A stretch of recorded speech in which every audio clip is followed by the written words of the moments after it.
बिस्मिल्लाहिर्रहमानिर्रहीम।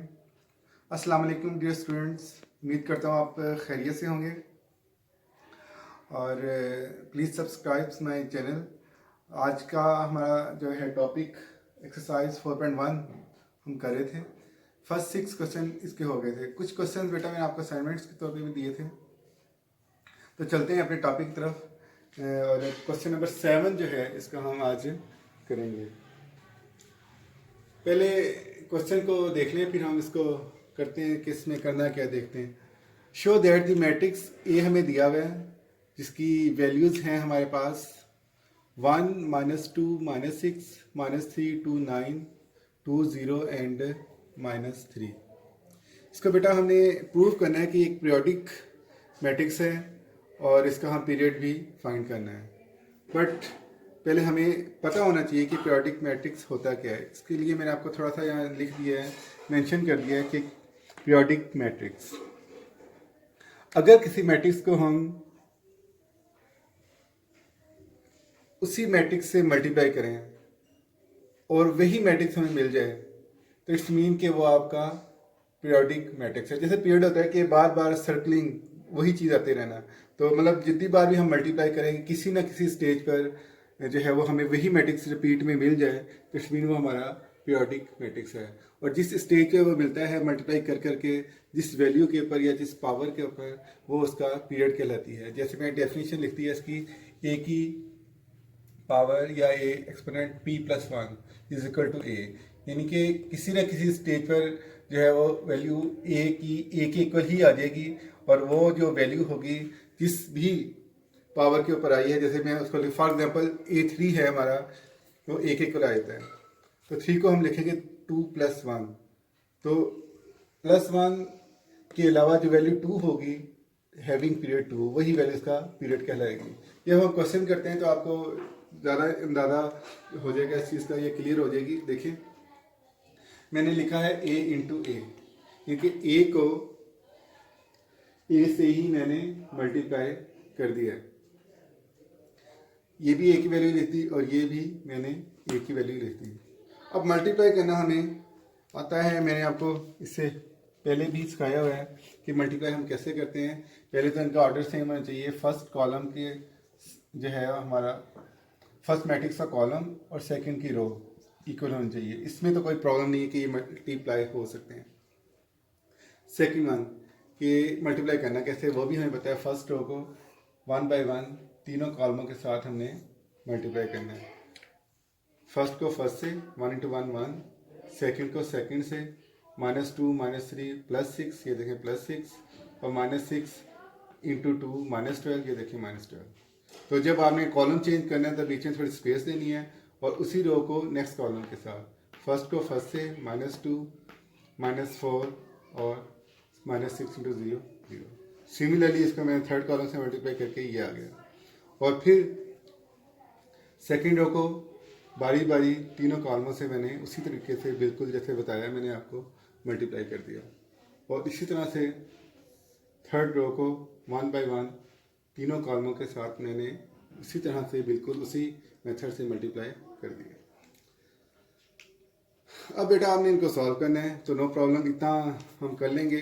देखिए 6 + 1 7, 7 -12 कितने आ जाएंगे -5, -4 -2 -6, +18 -18 से कैंसिल हो जाएगा और ये हमारे पास आ जाएगा -6। सिमिलरली जब इसको सॉल्व करेंगे तो ये हमारे पास आ जाएगा -6 -3 -9, और 18 में से 9 निकाले +9, ये 10 आ गया, ये 9 आ गया, ये हमारे पास -4 आ गया और ये -4 आ गया और ये सॉल्व करने से -3 आ गया।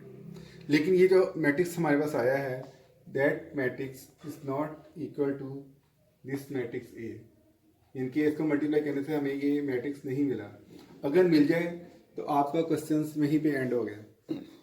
तो अगर नहीं मिलता है तो हम एक बार फिर इसको ए से मल्टीप्लाई करेंगे, और अगर देन भी नहीं मिलता तो फिर मल्टीप्लाई करेंगे। बट डोंट वरी, इंशाल्लाह 2 या 3 बार मल्टीप्लाई करने से इंशाल्लाह जो है हमारा ये पीरियोडिक मैट्रिक्स कंप्लीट हो जाएगा। मैं एक बार फिर इसको जो रिजल्टिंग मैट्रिक्स आया है इसी मैट्रिक्स जो हमारा था उससे मल्टीप्लाई कर देता हूँ। मल्टीप्लाई करने का मेथड सेम वैसे ही है जैसे मैंने आपको बताया, first row and first column, first row second column, first row third column. फिर इसी तरह से सेकंड रो को तीनों कॉलमों से और फिर थर्ड रो को तीनों कॉलमों के साथ हम मल्टीप्लाई कर देंगे। मल्टीप्लाई करने के बाद हमारे पास ये मैट्रिक्स आ गया। अब इनको हमने सॉल्व करना है। मैंने सॉल्व कर दिया आपके सामने। -12, -5, -17, -17 और +18 कितने होते हैं? +1। सिमिलरली 1, 2, 3, 4, 5, 6, 7, 8 इस सभी वैल्यूज़ को मैंने सॉल्व किया और सॉल्व करके जो हमारा बेटा आंसर आता है देखें ज़रा, 1 -2 -6, 1 -2 -6, इस तरह से -3 2 9, -3 2 9, लास्ट रो 2 0 -3 2 0 -3। तो ये सेम टू सेम वही मैट्रिक्स आ गया है जो हमारा क्वेश्चन था, लेकिन आया किस पर है? हमने 3 टाइम मल्टीप्लाई किया इसको 3 टाइम मल्टीप्लाई करके ए क्यूब आया था, यानी कि a⁻3। 3 को मैं लिखा 2 + 1, तो डेफिनेशन बिल्कुल सेटिस्फाई हो रही है। AP + 1 = A। तो 2 + 1 मतलब पीरियड इसका 2 है और 1 तो आना है आपको अकॉर्डिंग टू डेफिनेशन। तो आप लिखेंगे हैविंग पीरियड 2।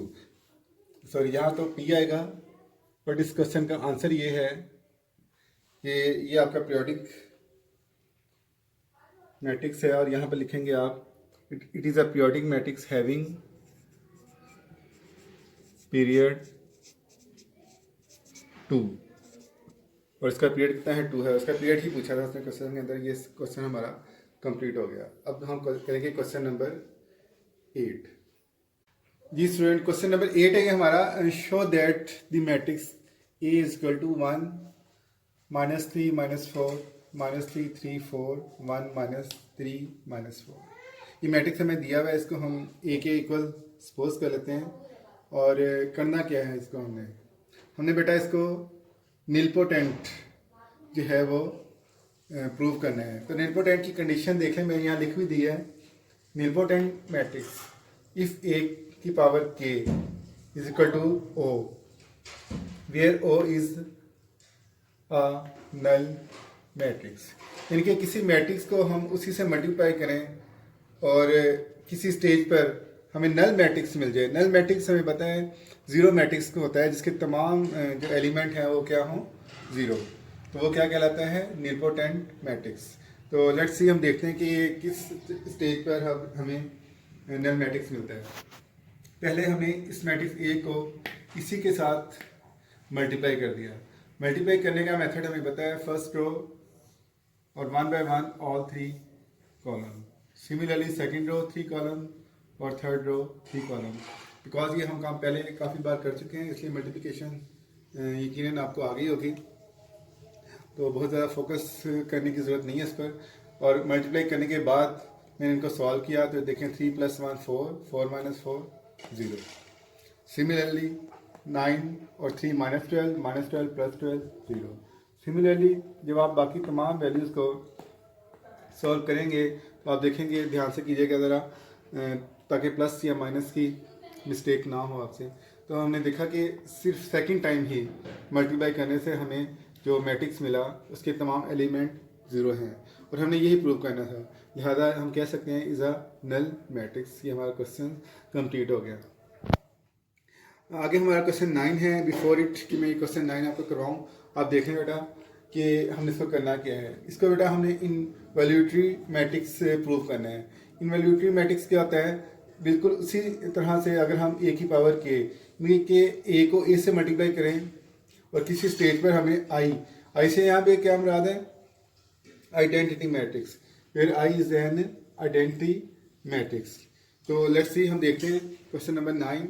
शो दैट, मैंने मैट्रिक्स नहीं लिखा बल्कि उसको 2 टाइम लिख दिया क्योंकि मैट्रिक्स तो हमें क्वेश्चन में दिया हुआ है। और वो मैट्रिक्स क्या है? 0 1 -1 4 -3 4 3 -3 और 4। अब A को मैंने A से ही मल्टीप्लाई किया। मल्टीप्लाई करने के बाद हमारे पास रिजल्टिंग वैल्यू A² की ये आ गई। मल्टीप्लाई करना मतलब मैंने सिखाया हुआ है और हमें आता भी है, इसलिए मैं बहुत ज़्यादा फोकस नहीं कर रहा हूँ इस बात पे। लेकिन आप देखोगे कि जब मल्टीप्लाई करने के बाद जो हमें वैल्यूज़ मिलेगी वो ये मिलेगी 4 - 3 1 +3 -3 एक दूसरे से कैंसिल हो जाएंगे और 0 आ जाएगा। 4 - 4 कैंसिल हो जाएगा, 0। 12 भी कैंसिल, ये भी 0, ये भी 0। और 12 - 3 -15 + 16 + 1 हो जाएगा। ठीक है, इस तरह से आपने सारे को सॉल्व करके जब देखोगे तो रिजल्ट आपका आ जाएगा ए स्क्वायर का 1 0 0 0 1 0 0 0 1 which is an identity matrix. Identity matrix हमें पता है क्या होता है कि अगर प्रिंसिपल डायगोनल एलिमेंट 1 हो और रिमेनिंग हमारे 0 आ जाए तो हमारा क्या होता है, आइडेंटिटी मैट्रिक्स। इस तरह से ये क्वेश्चन भी हमारा कंप्लीट हुआ, क्वेश्चन नंबर 9। और इस क्वेश्चन के साथ हमारा ये लेक्चर भी एंड होता है। इंशाल्लाह नेक्स्ट क्वेश्चन नंबर 10 से हम ऑनवर्ड नेक्स्ट लेक्चर में डिस्कस करेंगे। तब तक के लिए अपना बहुत सारा ख्याल रखिएगा एंड अल्लाह हाफिज़। Thank you very much.